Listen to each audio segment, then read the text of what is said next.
వర్తమానం మధ్యాహ్న వార్తలకు స్వాగతం. వార్తలు చదువుతుంది భాష. ఈరోజు వార్తల్లోని ప్రధాన అంశాలు: పాస్పోర్ట్ లేకుండా ఎంపిక చేసిన మైనార్టీలు భారతదేశంలో ఉండొచ్చు.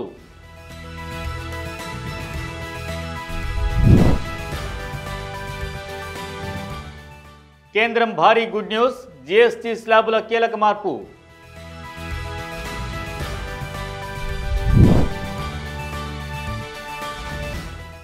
మజార్లు, దర్గాలు మాత్రమేనా ఆక్రమణలు? ఇంకెక్కడా కనిపించడం లేదా? హిందుత్వ ఎన్జీఓపై ఢిల్లీ హైకోర్టు ప్రశ్న. డిసెంబర్ 31, 2024 నాటికి దేశంలోకి ప్రవేశించిన ఆఫ్ఘనిస్తాన్, బంగ్లాదేశ్, పాకిస్తాన్ నుండి మతపరమైన హింస కారణంగా భారతదేశానికి పారిపోయి వచ్చిన హిందూ, సిక్కు, బౌద్ధ, జైన, పార్సీ, క్రైస్తవ మైనార్టీ వర్గాలకు చెల్లుబాటు అయ్యే పాస్పోర్ట్లు లేదా ప్రయాణ పత్రాలు అవసరం లేకుండా ప్రభుత్వం ఇప్పుడు మినహాయింపు ఇస్తుందని ప్రకటించింది. ఆఫ్ఘనిస్తాన్, బంగ్లాదేశ్, పాకిస్తాన్లలో మైనార్టీ సమాజానికి చెందినవారు అంటే హిందూ, సిక్కు, బౌద్ధ, జైన, పార్సీ, క్రైస్తవుడు మతపరమైన హింస లేదా మతపరమైన హింస భయం కారణంగా భారతదేశంలో ఆశ్రయం పొందవలసి వచ్చి డిసెంబర్ 31, 2024 లేదా అంతకుముందు భారతదేశంలోకి ప్రవేశించారు అని హోం మంత్రిత్వ శాఖ నుండి వచ్చిన ఆదేశంలో పేర్కొన్నారు. గమనించాల్సిన విషయం ఏమిటంటే ఈ ఉత్తర్వులో ముస్లింలను పేర్కొనలేదు. ఇది 2019లో ఆమోదించిన బీజేపీ నేతృత్వంలోని ప్రభుత్వం పౌరసత్వ సవరణ చట్టం సిఏఏకి అనుగుణంగా ఉంది. ఈ చట్టం వివక్షతతో కూడుకున్నదని, దేశంలోని ముస్లింల హక్కులను తొలగించడానికి కూడా దుర్వినియోగం చేయవచ్చని ముస్లింలు, ఇతర పార్టీలు దీనిపై తీవ్ర నిరసనలు వ్యక్తం చేశారు. వాస్తవానికి గత కొన్ని నెలలుగా కేంద్ర ప్రభుత్వం, బీజేపీ నేతృత్వంలోని రాష్ట్ర ప్రభుత్వాలు పశ్చిమ బెంగాల్కు చెందిన భారతీయ ముస్లింలను లక్ష్యంగా చేసుకుంటున్నాయి. వారిని బంగ్లాదేశ్ పౌరులని తప్పుడు ఆరోపణలపై అరెస్ట్ చేస్తున్నారు. ఉమర్ ఖలీద్, షార్జీల్ ఇమాం సహా అనేక మంది ప్రముఖ కార్యకర్తలు ప్రస్తుతం జైల్లో ఉన్నారు. సిఏఏ వ్యతిరేక నిరసనల మధ్య ఢిల్లీలో అల్లర్లను ప్రేరేపించారనే ఆరోపణలపై దాదాపు 5 సంవత్సరాలు జైలు శిక్ష అనుభవించారు. కొత్తగా అమల్లోకి వచ్చిన ఇమ్మిగ్రేషన్, ఫారినర్స్ చట్టం 2025 కింద కేంద్రం హోంమంత్రిత్వ శాఖ బహిరంగంగా జారీ చేసిన ఆదేశాల శ్రేణిలో భాగంగా ఇది జారీ చేయబడింది. ఇది సెప్టెంబర్ 1 సోమవారం నుండి అమల్లోకి వచ్చింది. ఇమ్మిగ్రేషన్, ఫారినర్స్ బిల్లు 2025 పాస్పోర్ట్లు వంటి ప్రయాణ పత్రాలకు అవసరమైన వాటిని వివరించే నిబంధనల ద్వారా భారతదేశంలోకి వ్యక్తుల ప్రవేశం, నిష్క్రమణను నియంత్రించే అధికారాన్ని కేంద్ర ప్రభుత్వానికి ఇవ్వడం లక్ష్యంగా పెట్టుకుంది. వీసా నియమాలు, రిజిస్ట్రేషన్ విధానాలు, ఇతర సంబంధిత విషయాలతో సహా విదేశీ పౌరుల బస వంటి వివిధ అంశాలను నియంత్రిస్తుంది.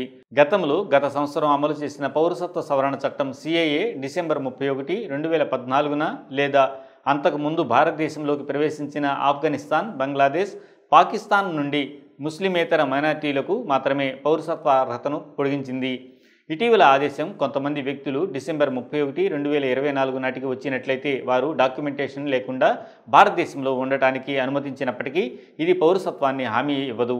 దీనికి విరుద్ధంగా 2019 పౌరసత్వ సవరణ చట్టం డిసెంబర్ 2014కి ముందు భారతదేశంలోకి ప్రవేశించిన పాకిస్తాన్, ఆఫ్ఘనిస్తాన్ మరియు బంగ్లాదేశ్ నుండి హింసించబడిన ముస్లిమేతర మైనార్టీలకు పౌరసత్వం పొందే మార్గాన్ని అందిస్తుంది.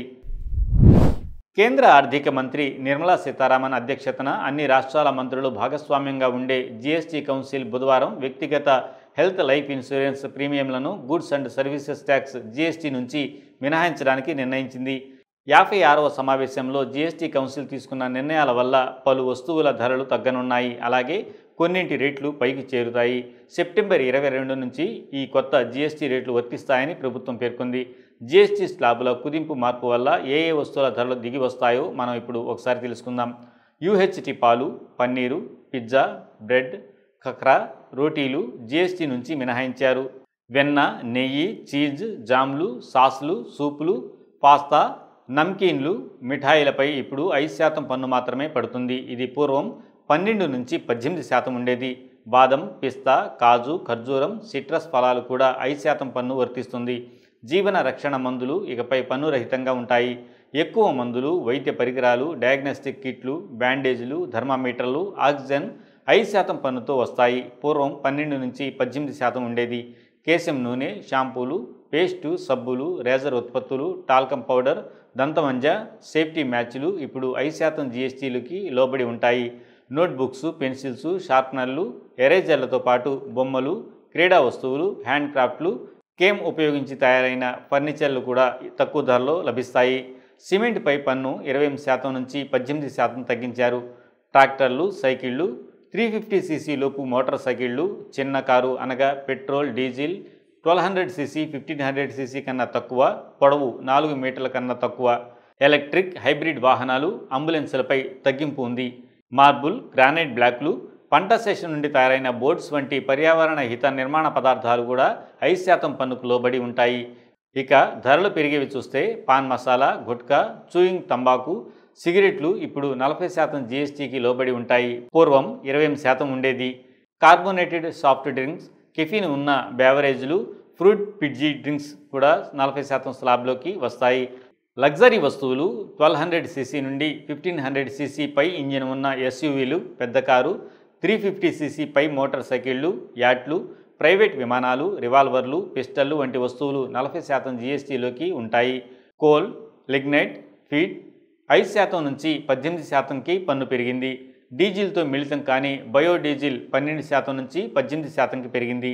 2500 రూపాయలకు పైగా ఉన్న ప్రీమియం వస్త్రాలు, textiles, high value cotton quilts 18%కి చేరాయి. కానీ కాగితపు ఉత్పత్తులు, ఉదాహరణకు అన్కోటెడ్ క్రాఫ్ట్ పేపర్ ఇప్పుడు 18% జీఎస్టీ వర్తిస్తుంది. కాగా జీఎస్టీ రేట్ల సవరణ వల్ల చాలా వరకు ధరలు తగ్గుతాయి. దీంతో సామాన్యులకు ఊరట లభించనుంది.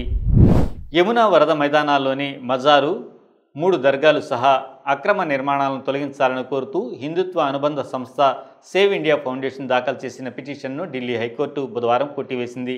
ముఖ్య న్యాయమూర్తి డీకే ఉపాధ్యాయ మాట్లాడుతూ ఎన్జీఓ నిజాయితీపై ప్రశ్నించారు. ఎందుకు ప్రత్యేకంగా మజార్లపైనే పిటిషన్లు వేస్తున్నారు? మిగతా ఆక్రమణలు మీకు కనిపించడం లేదా? ఎందుకు కేవలం మజార్లను మాత్రమే గుర్తిస్తున్నారు? ఉపాధ్యాయతో పాటు జస్టిస్ తుషార్ రావు గేడేలా ఉన్న బెంచ్ ఇలా మౌఖికంగా గమనించింది. ఇది మీ 5వ లేక 6వ పిటిషన్ అయి ఉంటుంది మజార్ల తొలగింపుపై. దయచేసి దీన్ని ఆ దిశలో తీసుకెళ్లకండి. ఆ నిర్మాణం చట్టబద్ధమని మేము చెప్పడం లేదు. కానీ ఎందుకు కేవలం మజార్లపైనే? ప్రజలకు నిజంగా సేవ చేయాలనుకుంటే మిగతా మార్గాలు చాలానే ఉన్నాయి. మీ ఫౌండేషన్ మరిన్ని ప్రజోపయోగ పనులు చేయాలని మేము సూచిస్తున్నాము. తదుపరి విచారణ అవసరం లేదని సంబంధిత అధికారులే ప్రతినిధుల పిటిషన్పై త్వరితగతిన నిర్ణయం తీసుకోవాలని కోర్టు ఆదేశించింది. సేవ్ ఇండియా ఫౌండేషన్ స్థాపకుడు ప్రీత్ సింగ్ ఈ పిటిషన్ దాఖలు చేశారు. తాను పౌర హక్కుల పరిరక్షణ కోసం పనిచేస్తున్నామని ఆయన వాదించారు. అయితే సింగ్ పలు కేసుల్లో ముస్లింలపై ద్వేష ప్రచారం చేశారని ఆరోపణలు ఉన్నాయి. ప్రస్తుతం ఆయన ఒక హేట్ స్పీచ్ కేసులో బెయిల్పై బయట ఉన్నారు. 2022లో బురారి వద్ద జరిగిన హిందూ మహాపంచాయతీ సభలో ద్వేష ప్రచారం కేసులో సింగ్, ఆయన సంస్థపై ఢిల్లీ పోలీసులు కేసు నమోదు చేశారు. 2021లో జంతర్ మంతర్లో ముస్లింల వ్యతిరేక నినాదాలు వినిపించిన సమావేశానికి కూడా ఆయనే నిర్వాహకుడు. ఈ పిటిషన్లో సింగ్ ఒక మజార్ అనగా బుద్ధ్ విహార్ ఫేజ్ 2, 3 దర్గాలు రోహ్తక్ రోడ్, సీలాంపూర్, బురారి ఆక్రమణలుగా గుర్తించారు. పిటిషన్ ప్రకారం ప్రభుత్వ భూమి పెద్ద మొత్తంలో కబ్జాదారులు మతపరమైన నిర్మాణాల్లో ఆక్రమించుకున్నారని ఆరోపించారు.